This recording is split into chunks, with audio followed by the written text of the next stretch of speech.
Kembali lagi dengan kami, Dapu TV. Terima kasih atas kunjungan kalian ke channel ini. Semoga kalian semua bisa terhibur atas cerita yang kami berikan. Bagi kalian semua yang baru tahu channel ini membahas berbagai kisah, kasus, dan misteri dalam kemasan cerita bergambar. Kalau kalian belum subscribe, langsung saja dukung kami dengan cara klik tombol subscribe, like, dan nyalakan lonceng notifikasinya. Langsung saja, di video ini bermula dari sebuah ekspedisi seorang jurnalis asal Surabaya untuk mendokumentasikan mitologi yang ada di pesisir selatan Banyuwangi, yang pada saat itu adalah di tahun 2010. Meski sudah 14 tahun berlalu, tapi pengalaman itu masih cukup kuat tertanam di ingatan hingga saat ini. Terlebih dengan sosok perempuan misterius berkebaya yang aku jumpai di Alas Purwo dan bisa disebut dengan TNAP. Nah, kisah ini bermula saat seorang teman jurnalisku yang berasal dari sebuah media asal Surabaya datang ke Banyuwangi. Dia bermaksud untuk ekspedisi ke pesisir pantai selatan Banyuwangi. Pria berambut gondrong ini ingin mendokumentasikan tentang mitologi masyarakat pesisir. Perjalanan pun kita mulai dari pantai Kerejakan, Kecamatan Purworejo. Dengan menggunakan 2 motor trail sewaan, kami menyusuri rute yang sudah ditentukan. Sehari kemudian, kami bergeser ke pantai Pulau Merah, Pancer, dan juga Rajak-Wesi. Setelah beberapa hari berpindah-pindah, perjalanan pun berakhir di Pos Pancur, Pantai Triangulasi, dan masuk ke kawasan konservasi Alas Purwo. Persis pertengahan hari kami sampai. Disinilah kami menginap, di sebuah warung yang berkonstruksi kayu dan semi terbuka. Saat malam tiba, penerangan lampu hanya berasal dari listrik diesel. Itu pun hanya sekitar 3 jam saja.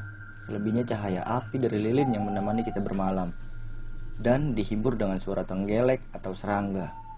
Ada bangku panjang di warung yang hanya seukuran badan, dan kami milihnya sebagai tempat untuk tidur. Aku dan teman jurnalisku tidur bersebelahan terpisah dengan meja panjang. Tasku digunakan sebagai bantal. Dikarenakan badanku sangat lelah, rebahan di bangku pun terasa sangat nikmat. Namun demikian, mata saat itu pun susah sekali untuk dipejamkan, dan disinilah hal ganjil mulai terasa. Awalnya, kabut tipis mulai datang. Suasana saat itu menjadi sangat hening. Aku merasakan seolah antara lagi dalam mimpi atau sadar. Dan seiring dengan itu, tercium bau semerbak bunga setaman yang sangat begitu kuat. Tak lama kemudian, terlihat seseorang berjalan pelan masuk ke warung. Pandanganku samar dan tidak begitu jelas pada saat itu. Namun, sosok itu terlihat jelas saat ia berjalan mendatangiku dan duduk di ujung kursi, persis di tempat aku rebahan. Hampir saja ia menyentuh telapak kakiku. Terlebih, sosok itu adalah seorang perempuan yang sangat ayu dan anggun.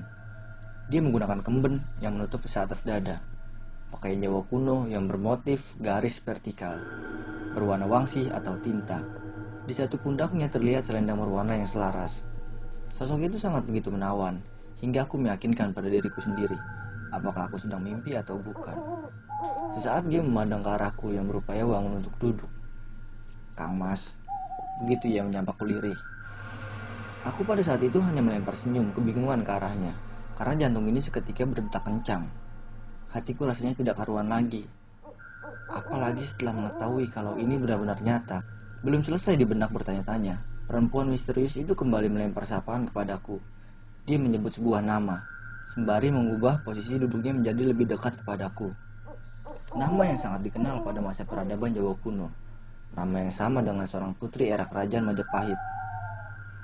"Gayatri, Kang Mas." Begitu dia menyebut namanya. Pada saat itu Gayatri langsung bercerita, meski aku tak meminta, bahwa dia sudah lama sekali tinggal di Alas Purwo, jauh sebelum negara ini ada. Aku lagi-lagi hanya bisa menjawab dengan anggukan kepala dan senyuman. Namun, Gayatri seolah sudah tahu dengan perasaanku yang tidak karuan. "Kang Mas, dengarkan saja ya," mintanya dalam bahasa Jawa yang kosakatanya terdengar sangat asing di telinga. Meski begitu, aku masih memahami substansi dari perkataannya. Lalu dia melanjutkan bercerita, kalau ia hidup di Alas Purwo adalah tugas yang kekal, menebar kedamaian dari perilaku dan tutur kata, bukan hanya ke sesama manusia, namun kepada penghuni seluruh alam semesta. Seolah wajangan tersebut menyindir kehidupan sosial yang ada pada saat ini. Dan selesai ia bercerita, ia pun akhirnya pamit.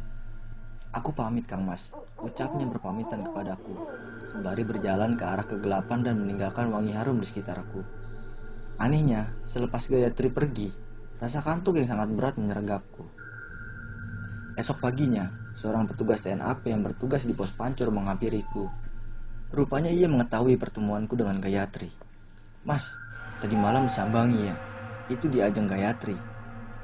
"Aku harap berjumpa dengannya," kata seorang petugas TNAP. Menurutnya, meski sejak lama menghuni di Alas Purwo, Gayatri tidak pernah sama sekali mengganggu.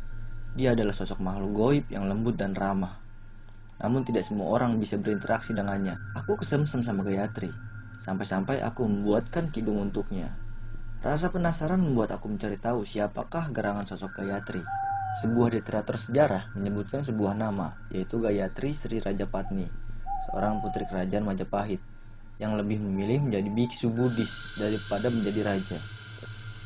Inilah pengalaman pertamaku, bertemu dan berinteraksi langsung dengan makhluk halus. Pengalaman yang tak bisa aku lupakan.